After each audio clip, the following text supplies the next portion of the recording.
Everybody. We are going to talk about the graduate certification or certificate in healthcare innovation. My name is Ingrid Pretzer-Aboff. I'm the co-director of the certificate program, along with Allison, who you'll meet in a moment. Very short introduction is I am a senior nurse researcher at the School of Nursing at VCU. I am also an entrepreneur, and I've gone through the patent process several times and on multiple stages with multiple IP right now. I enjoy working with patients in the neurological field and making their life a little easier for them. Particular project I'm working on is Parkinson's patients and devices that they wear to help them walk more smoothly. So I've firsthand worked with a lot of patients in the healthcare system and know some of the ropes, but love this program that we put together because it'll help integrate healthcare system knowledge with the other side of like the how to do it and how to get it on patients and develop processes. So Allison, take it. I'm Allison Schumacher. I'm Director of Academic Alchemy for the Davinci Center for Innovation and co-director of this program with Ingrid. My background primarily is in design, also an entrepreneur, and have run several companies in design and food and entertainment and all kinds of things. But academia is really where my passion is. My primary position is to run all of our academic programs, which are all cross-disciplinary, and to interface with our corporate clients and with our health system in order to find projects for applied experiences in our program. I also teach in the Master of Product Innovation program as well. As Ingrid was saying, so this certificate was really formed in order to help bridge gaps between people who are interested in developing products, but also have an interest in healthcare, but don't understand regulatory practices or how those systems work.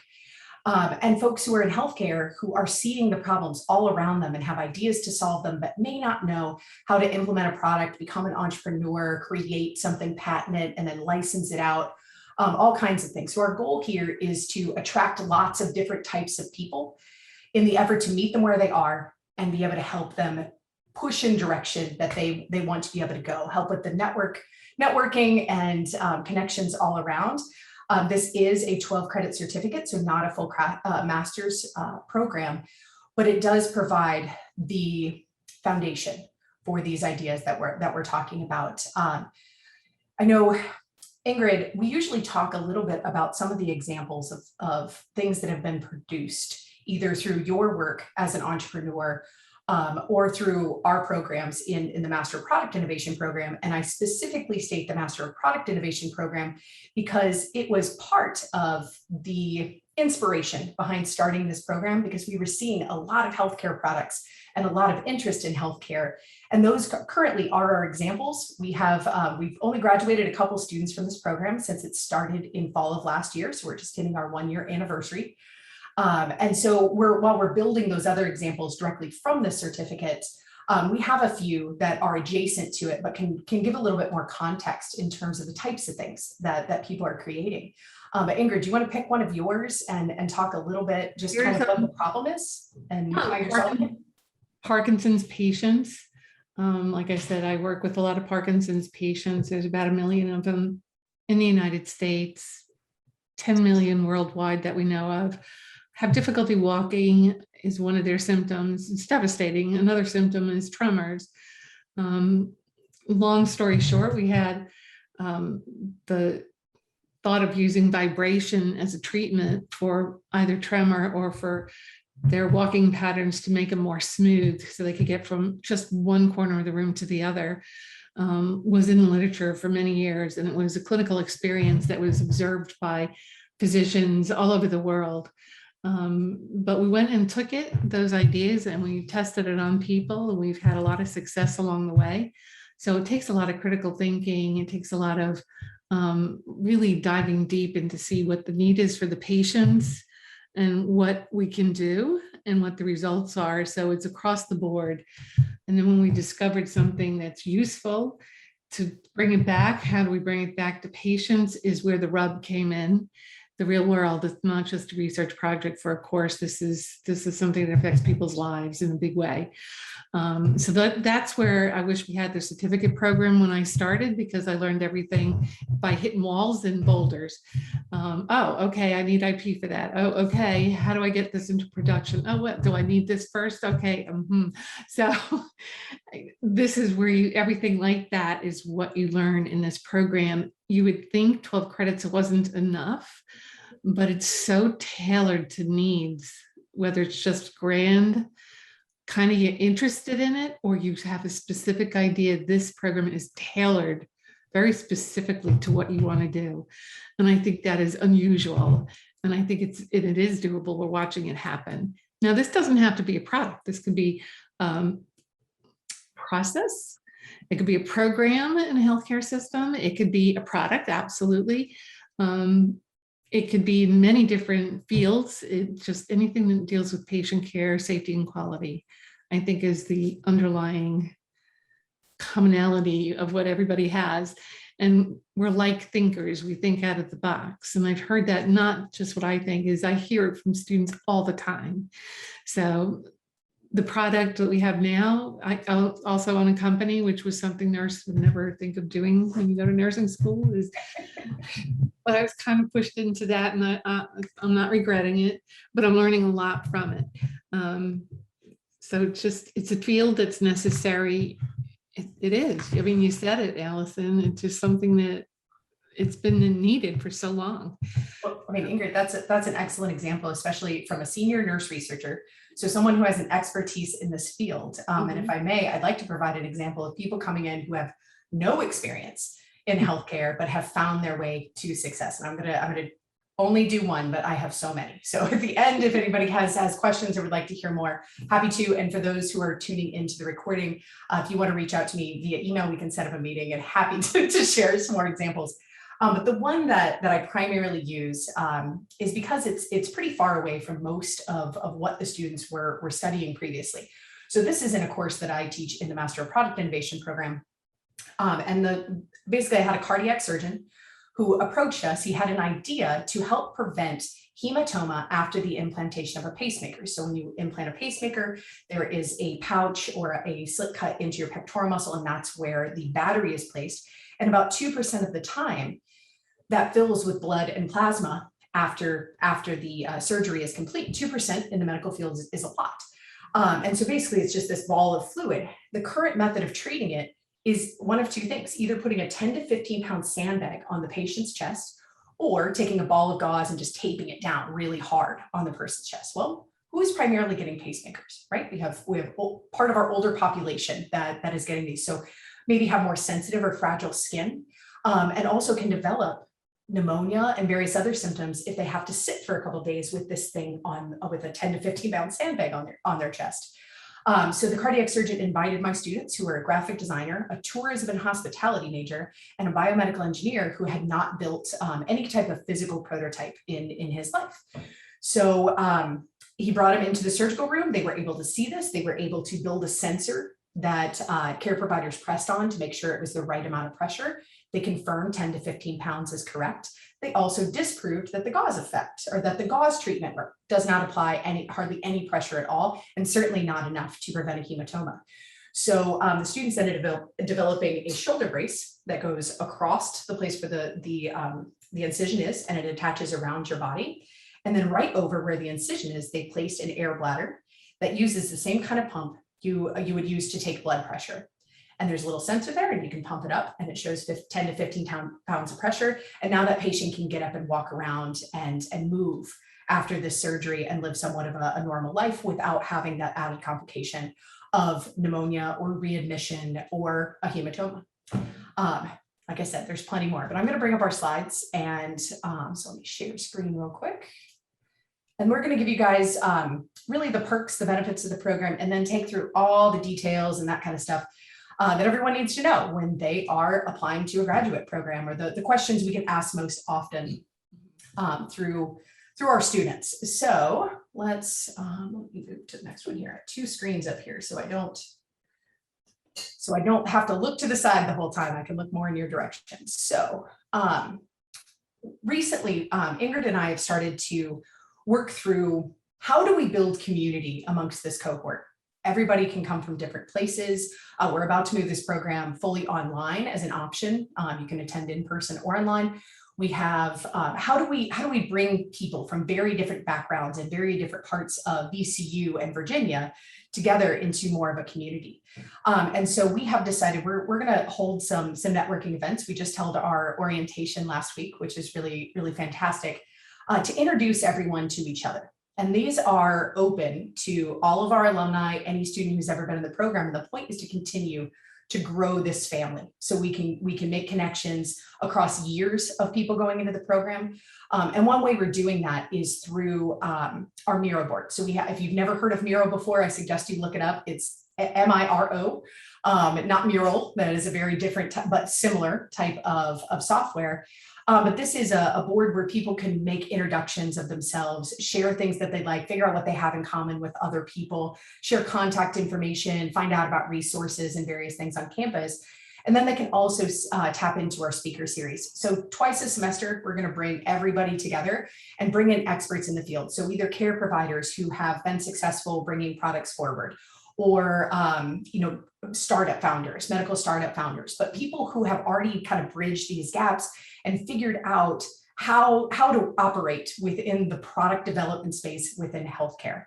We're really excited about that. We're currently booking our calendar in that, and then also our students are invited to all of the events in the School of Nursing and in the Davinci Center. Davinci Center offers a whole bunch of stuff across campus to all students, and it may or may not be related to healthcare, but still can be beneficial. Lots of certifications and trainings and opportunities to kind of exercise your brain a bit in terms of problem solving. So if you're a current VCU student and you just want to engage in some of this stuff, we normally have a healthcare track in a lot of our external, our experiential offerings that are outside of our classroom.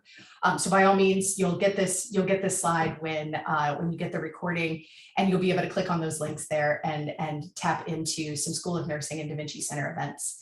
An additional resource that we're providing to our students: if you are enrolled in a Davinci course, you will automatically receive an offer to download Adobe for free. So essentially, as you are in the program, if you're a person who really wants to learn some Creative Suite software, there are tutorials through the library that's absolutely free. And then we provide you with the free license to be able to experiment and play around with those things. Lots of packaging modeling software.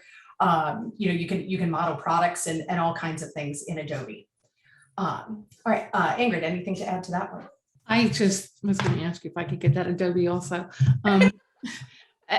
We realize that a lot of people can or are using the Miro also, but in the healthcare field, it's relatively new in this region. People aren't using it, and it's extremely helpful. There are many different avenues, but this one I think is an easy to use, very helpful. I'm also, as Allison stated, very excited about our cohort developing and growing. Networking is so important in our world. And this is a very easy, great way of networking and finding people that have expertise that you need at your table. And Miro is actually built for product development. We are using it in a different way to network, but you can easily whiteboard and there's all kind of templates and various things, but it's basically one giant open space for a group to come together remotely and design and work collaboratively, which gosh knows we like collaboration around here. Yes. Okay. So spaces and tools, this is, well, we have lots of things available, but we have opened up all of our spaces to the students in this program. So normally the students, if you're a student in the Davinci Center, you would have access to these spaces, but not to some of these spaces, but not for nursing. Or if you're in the School of Nursing, you only have access to the nursing spaces. So students who are involved in this get to have access to everything, which is pretty wonderful. Over the summer, we just built out our 807 South Cathedral Place location, which is the first picture you see down at the bottom with the big black work tables. This space is full of tools, materials, saws, drill presses, all the hand tools you can imagine. And then through the vault that you might be able to see that white door in the background, there are, I guess we just added another one. So 5 3D printers, a laser cutter, a a Cricut maker, which is like a vinyl cutter and those kinds of things. So being able to mock up products, being able to prototype products, pretty much anything you can imagine that you need in this space, we have it. And if we don't, let us know and we might be able to buy it. We like to make sure that our students have access to the right kinds of tools. There's also some pretty powerful software on our computers in this space, as well as at the library. So if you haven't heard of the workshop in the library, definitely go there, but that's open to everybody. This is just open to Davinci and to graduate certificate healthcare students. And then the second picture there is a new thing. So if you haven't looked into this very much, you probably haven't heard of Shift. So Davinci received $1 million grant to build out a student storefront space, which is essentially, it's a student retail lab. So much like STEM education or STEM majors have labs to work in, this is the lab for innovation and entrepreneurship. It is a space for students to be able to sell products if they're at that stage in the product space. But primarily, I imagine it's going to be used for research. So if you have an idea, just an idea, or if you have a prototype or there's something that you need to test, we can bring people into this space. They can physically interact. We can also do things digitally. It's nice with masks that we can do a few things physically here, but this space is meant to be for students and it serves the entire population at the institution at VCU. And any money that is made from students, they keep 100% of it. We pay for all of the employment for people who are working in that space. And it is just meant to be a space for you to be able to figure out what you need to figure out for your products, services, or businesses. The next picture over is just our classroom spaces. This is VCU Innovate. We have basically conference study rooms and classrooms that students have access to. And then the same in the School of Nursing. The School of Nursing, they have like a kitchenette. You can like cook your lunch there and a lot of really cool hangout spaces that are all accessible to students and readily available within their building over on Lee Street. So we have locations on both sides of the VCU campus. We just renovated that space. It's very pretty. It is very pretty. So we have deadlines for the different terms we just closed. Did we just close? No, our next one is November 1st. It will close November 1st. Classes will start in January. So that's our next deadline for this application.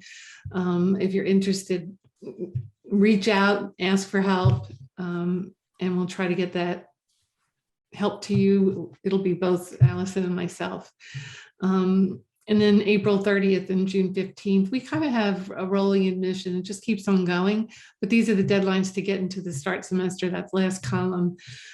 Summer, spring, and fall, we run classes.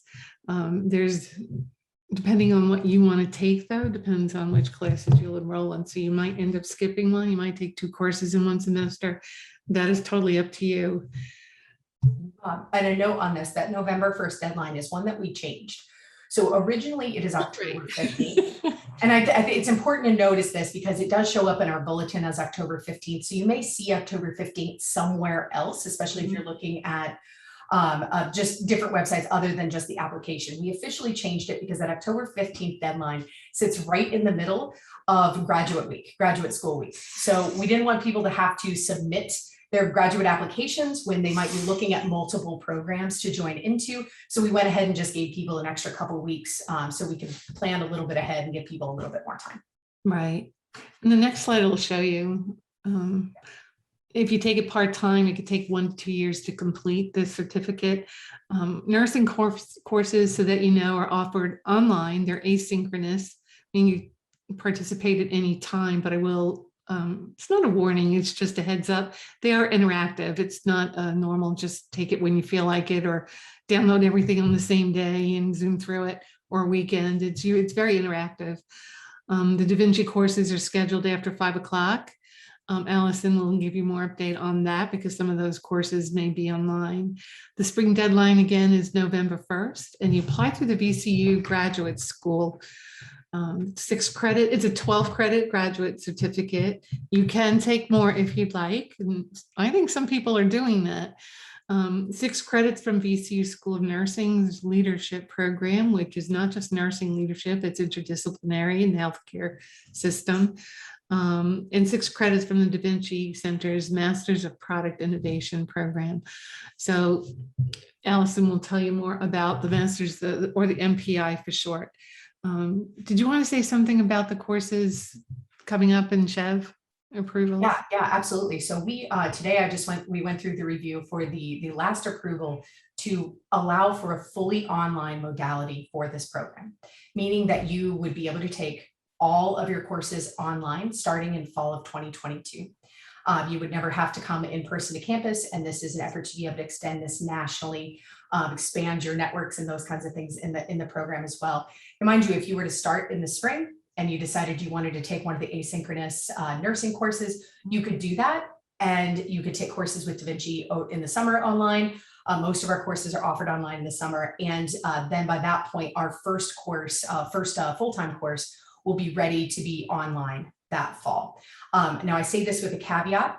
Depending on the faculty members that we have, I can't guarantee that every single class that we offer will always be offered online, but I can guarantee that you would be able to finish the program. You would be able to take enough credits to be online. So if you kind of don't know what you want to do, and you want a little bit of guidance on which courses you should take, reach out to us and we can help you work through that and figure out what that timeline looks like.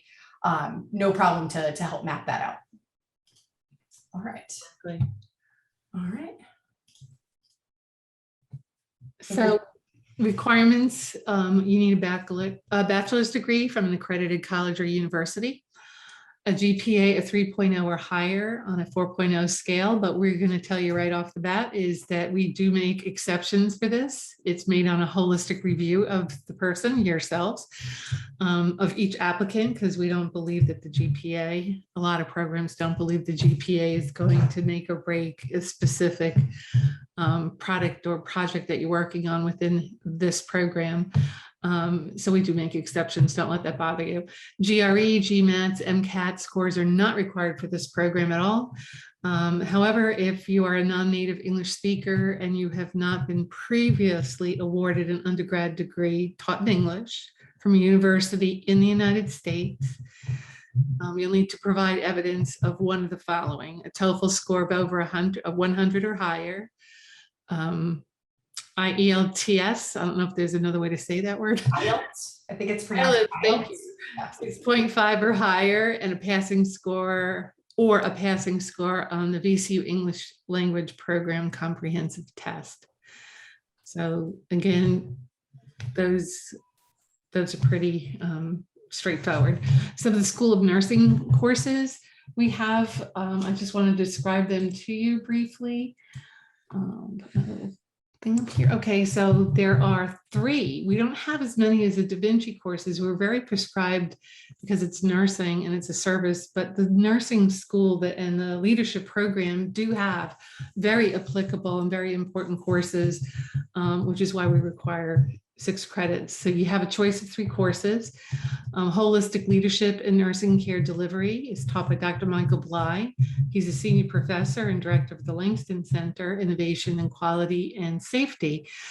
He's internationally known. This is a very interesting person that has quite a lot of experience across very broad topics in healthcare delivery and healthcare and human services. He recently was given an honorary, I didn't know this, Allison, honorary Doctor of Human Letters doctorate degree. Yeah, from the Rosalind Franklin University. He's pretty amazing, so I'm not surprised. Yeah, he's just amazing. The course he teaches is multidisciplinary leadership course. It helps the non-healthcare person understand communication in the system, decision-making in the healthcare arena, and does some self-reflection so you understand your means of communication.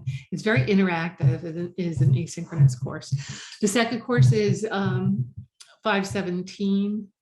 Where's that on the top? That's the spring. It's an organizational science course and implications for human and material resource management. It's taught by Dr. Terry Jones. She's got an extensive experience in healthcare leadership in hospital systems.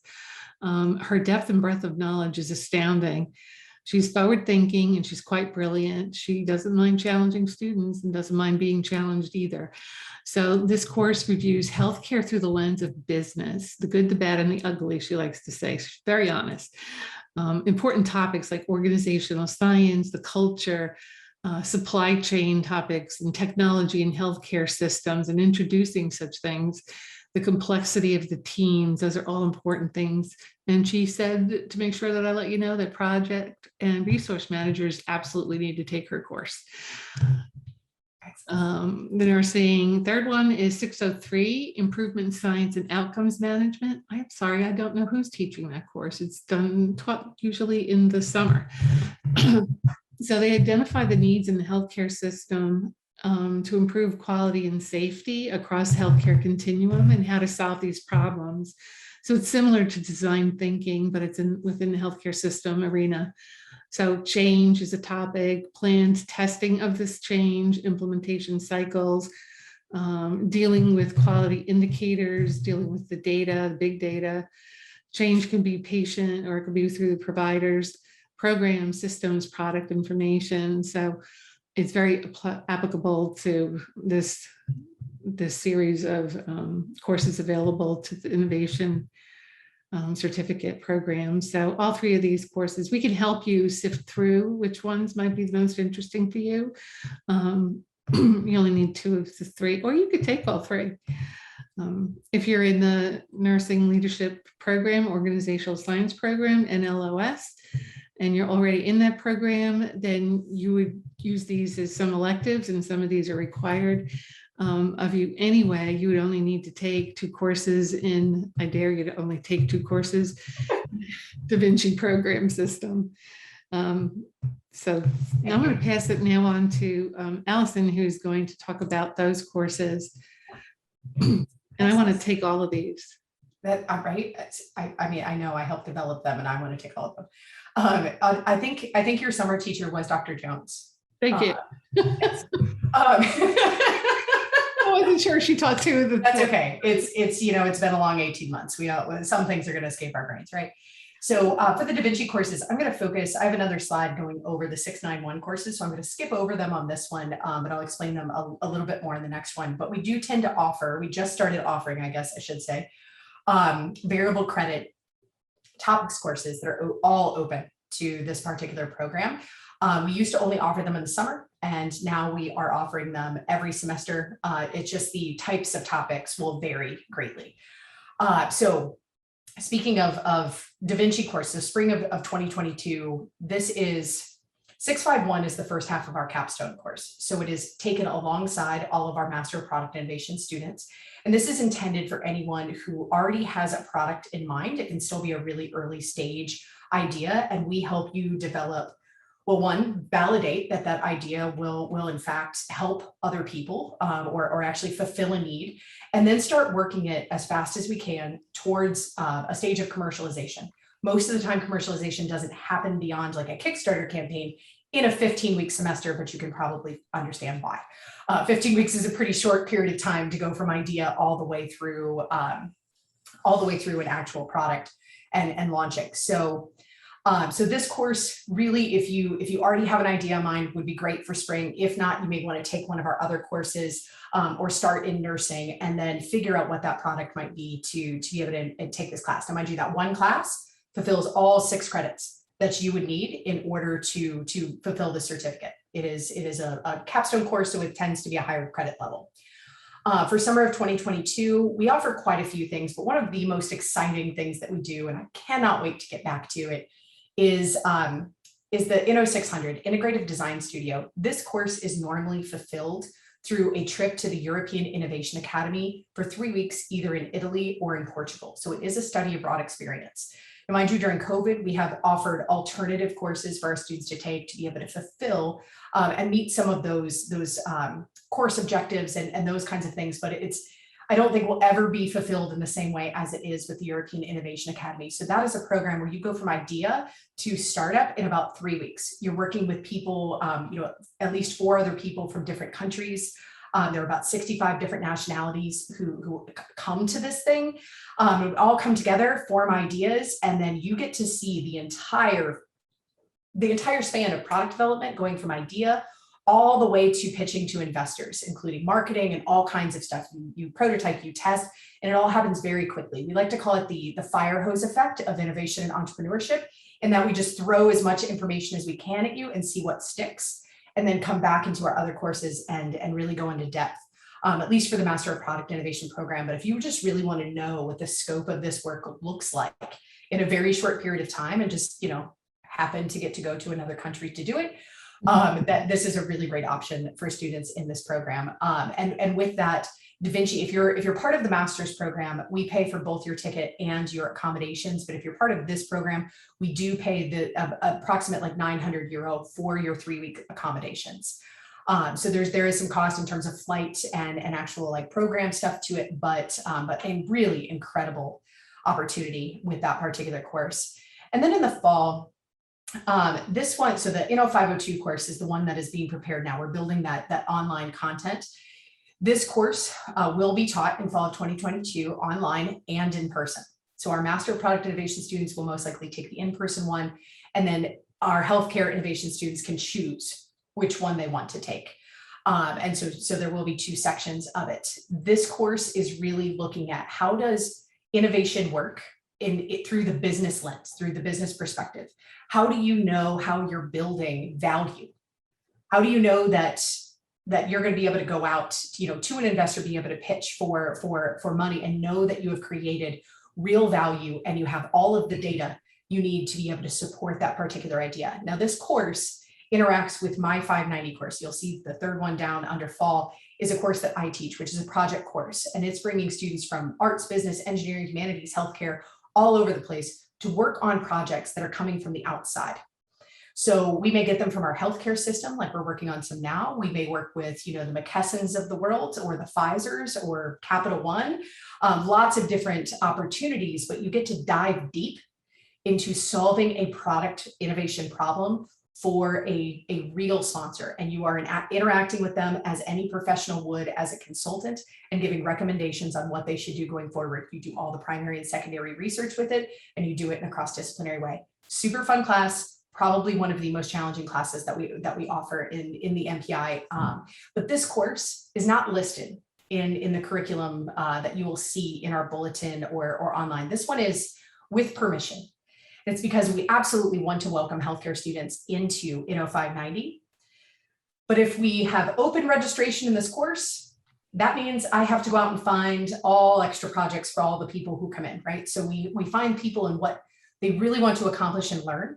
And then we fit that, or if they are a good fit for 590, then we give an override into this course, and it does count towards the certificate. But these relationships that we've developed with our sponsors and those kinds of things take about a year to develop. So finding an extra project can be a little bit challenging sometimes. But this was the course of the example that I shared earlier. So let's move on to the next one here. So this is just giving examples of what these 691 courses are, because it provides probably the widest options or the most options that you could potentially put in. And I'm seeing, I see that we have chat responses, Ingrid. I don't know if you're responding to them. I'm getting them. And we can pause. If there are questions, we can absolutely pause. I just can't see the chat because I'm sharing screen. Connectivity issues. Okay. All right. So, well, and good, we'll have a recording, so you'll still be able to get the information. So with our 691s, we try to tap into maybe the gaps that we can't necessarily teach in just a 30 credit master's program or in our 12 credit certificate program. And so we try to tap into these other things where students might want to dive deep. So these are examples of all the 691 topics courses that we have offered this past year. This first one, Innovation, Design Thinking, and Change Management. This is open to any master's student at VCU. During the regular semester, it will be a full semester course. During the summer, it's only 8 weeks. Earlier, we stated that all of our classes are offered after 5 p.m. In the fall semester, it really isn't possible to do that for us. So this one is more like of a lunch break. It's like noon to 2:20, I believe. For someone possibly to be able to take a long break and engage in it, or just over the summer where it is offered after 5 p.m. And we go through the content for longer classes, but in shorter weeks time. This one is, you have 3 internationally recognized certifications in design thinking. that are taught in this course. It is taught by someone who has implemented design thinking. And if you don't know what that is, happy to explain. An industry professional who has implemented design thinking and change management methods in the ways that these certifications are structured in real life. So he has done this for federal government. He has done it for Capital One and other large financial institutions. And so I think it's really important to iterate, not only are the School of Nurses classes taught by experts in their fields, but so are the Da Vinci classes. I think we're probably pretty far away from just being a true academic unit, and that we hire people who do this stuff in the real world. So our 502 class is taught by an international business consultant and one of the first people to write third-party applications for Facebook and Slack. She's a biomedical engineer who just joined our team. Her name's Sonali Shetty, and she's amazing. And Jeff Hammond is our other faculty member, who is the international business consultant. He's been teaching in the program really since it was formed. And so he's been able to kind of adapt and mold this class into exactly what students need to be able to move forward. And that online version of that course will focus a bit more on healthcare, in that the case study is various things we look at will be based in healthcare. Okay, so that course kind of giving the gist of things, right? You're learning design thinking, you're practicing it, you're going through simulations. There are projects involved with that class. Another course we're offering this fall is for prototyping, taught by someone. He is a very well-known prototyper.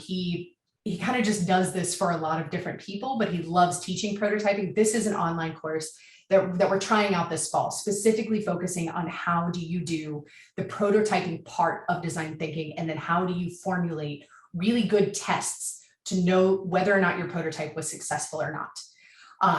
The user experience, user interface, I don't know if you are familiar with the terms UX, UI. This one is taught by she's a senior director, but she's a product developer, and she helps run the larger teams of digital product spaces. And so she focuses on user experience, user interface, but this course can be taken by anyone. You don't have to have a background in design or arts or anything like that. It starts from the beginning and can move you through. We're thinking about offering that one as more of a full-time course or an 8-week course in the spring. So keep an eye out for that. But she does this amazing job of being able to show people, okay, what do we expect out of our websites, our applications, our digital interfaces? How do we interact with those things? And what does that experience look like? What does a bad experience look like? What does a good experience look like? All that kind of stuff. But the students were just absolutely over the moon for this new faculty member we brought in, Erin Brooks, this past summer. Intellectual property protection, the next one down. This one has been taught by a couple different people, but ultimately people who end up providing IP connections for our students, whether their firm is actually working on the IP or whether they are just consulting with the student to be able to help them figure out the best way to protect their IP. Usually there is some level of like free legal advice that happens in that space in terms of intellectual property. But this is also for beginners. It's what is a copyright? What is a trademark? What is a patent? What is the difference there? How can you protect ideas that you have or research that you've done? But basically looking at the scope of what is protectable, what is not, and I guess the key indicators or danger zones of things you should and should not do when it comes to developing a novel solution for a particular problem. The next one down, both Ingrid and I have completed this. We're both certified Scrum Masters. This is another industry recognized credential. It is just 1 week. It's actually 4 days, 4 hours a day, but it's 4 days, and you become a certified Scrum Master. It does come with a test. That's not inside the program, but outside the program, you have the option to take the test to get your official Scrum Master certification and assign that to your LinkedIn. But essentially it's a project management methodology that is used to help a team or an individual focus on the outcomes that are most needed at that time. Right, so continuing to understand what's all the work that has to get done, what's the most important stuff, and then how do we actually get that work done and create the plan and execute. And for those of you in the healthcare system, it is extremely applicable to that system as well. It just translates right over very nicely. Excellent. Thank you for that testimony, Ingrid. I use it in my systems. Yeah, and we use it in 592. We actually apply it in the program as well.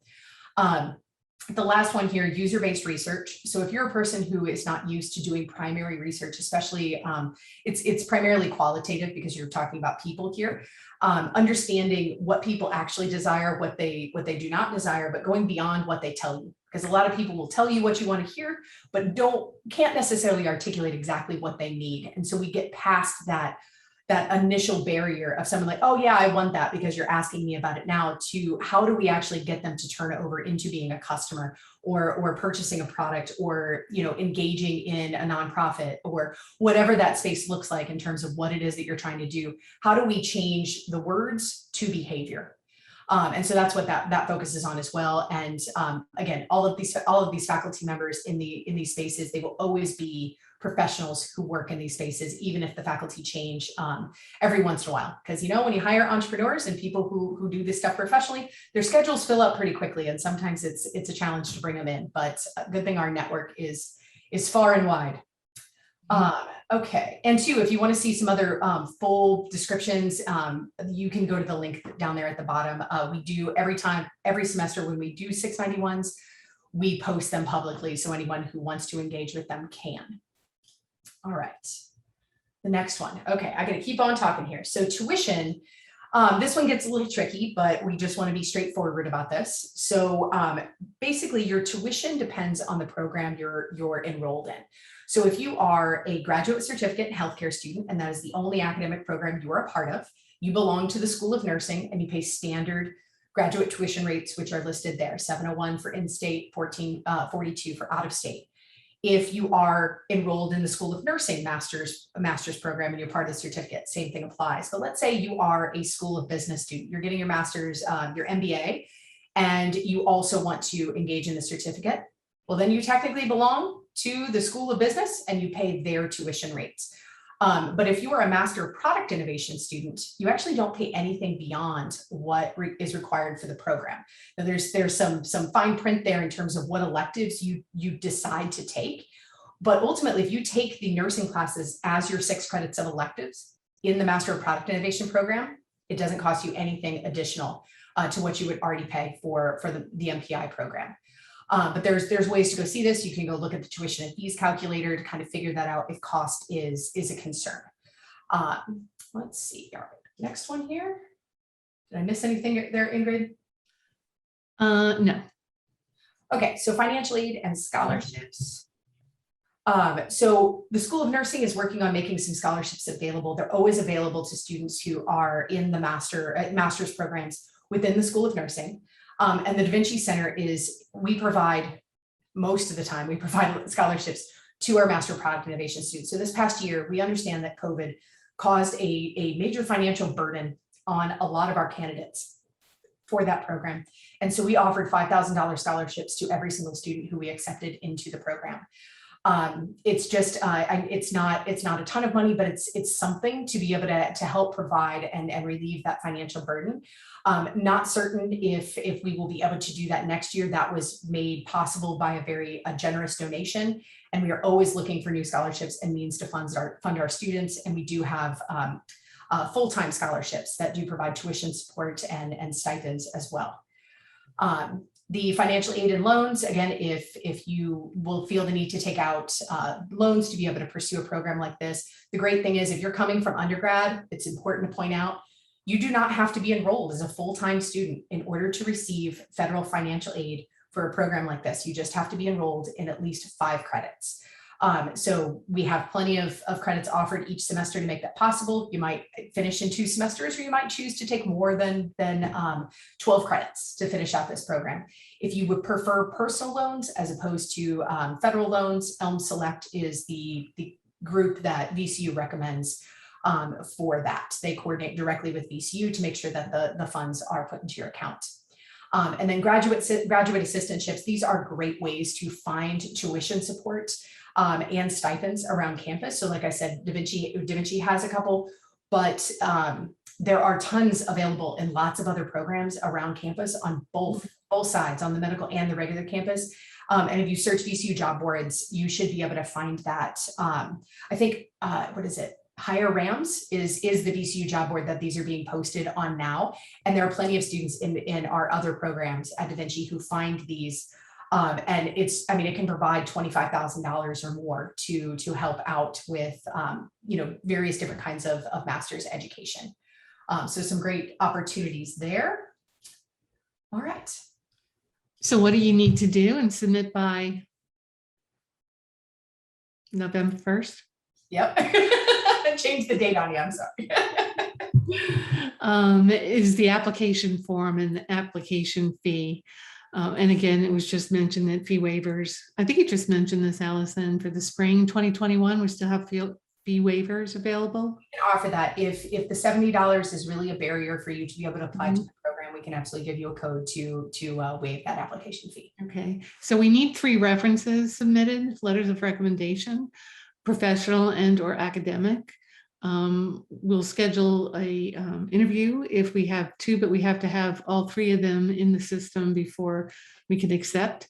A statement of purpose, something that you write for us, a resume stating relevant work experience, and official transcripts from all schools attended. That you can submit unofficial transcripts for us to reference before your interview. And obviously now you know that there's an interview process, and enter a request for official transcripts. We know that comes a little bit later sometimes, but those are needed, the official transcripts, before we fully accept you in the program, and you could sign up for what courses you want. And did you want to say something else? Yeah, I forgot to change the date for the large print to the side. Yeah, as I said, it's November 1st. Oops. My bad. But just to point out that statement of purpose, there are specific prompts that we give you in the application system. And you can also find them on our websites as well, so that you have a prompt to start from. You don't just have to start writing from a blank piece of paper. Yeah. Right. 2, it's really important to push. We care a great deal about the humans who come into this program. That's why we're so focused on creating community. And so if there's any part of the requirements or these things that feel intimidating or that you just have further questions about because it might prevent you from wanting to submit an application, please reach out to Ingrid and I. Happy to have conversations. We're not going to try to convince you to join a program that isn't right for you. But at the same time, we can help you figure that out and really kind of understand what the odds are of being able to get into the program, depending on what the concern is and those kinds of things. But we are more than happy to talk to people who are interested in this stuff, because we just kind of geek out over it. So happy to help. Now, this last part is for anybody who happens to be attending this session for Weeks of Welcome. So I understand that this was in the Weeks of Welcome event structure. And so if you are a person who is doing that and you need to get the check mark that you actually attended this, you can either scan that QR code, or I'm going to drop in the chat let's see if I can without sharing or without stop sharing. Here we go. I found it. There we go. Okay. So you can either click that link or scan this QR code and be able to get credit. And if not, my email address is right there, and you can send me your EID, and we can get it to go through on the other side. So if you're watching this and you need to get that credit, let me know. But let's check. I think I saw something else. Regina, you are a PhD gerontology student. Okay. Yes. Okay. Starting skincare beauty line. Were you talking? I know I heard about this, but did you have a conversation with Ingrid? Regina may or may not be on. Yes, I'm here. Can you hear me? Yeah. Yeah, we had a conversation some months ago. Was Ingrid correct? Yeah. Yeah, we did. And I was very interested in and still am, but like I said, my PhD program is so intense. I was just trying to figure out how I would even be able to fit it in, probably if I weren't working full time as well. I work. Oh gosh, you're working full time and at a PhD program. Yeah, it's pretty work. Yeah, but I really have a passion to start this beauty line for older adults sometime in the near future as well. So it's just a lot going on. It is a lot going on, and I completely understand. Goodness knows the last 2 years. And it's an exciting product. I mean, the whole idea of it is just Absolutely. Well, there could be room to develop it in either taking one class. You can take a couple of years to Yeah. finish a program like this if you wanted to. You can also look at the events page. I'm not certain how much we have up about our sprints, jams, and hacks, but a lot of times we do either 1 day, 2 week, or weekend long events that help people kind of work through their ideas. Get some mentorship behind them, and it's engaging outside of a classroom. So it would just be as you had time to be able to participate, but could potentially move you along a little bit.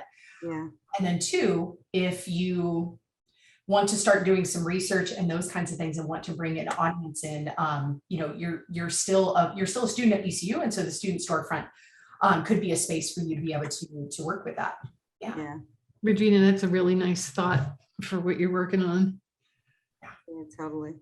Yeah, and you'll get there. Oh, well.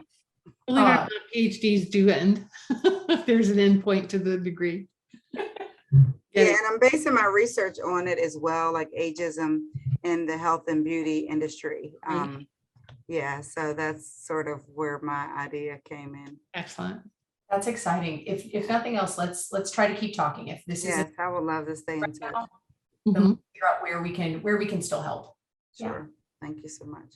Absolutely. Barrett, any other questions or comments or anything?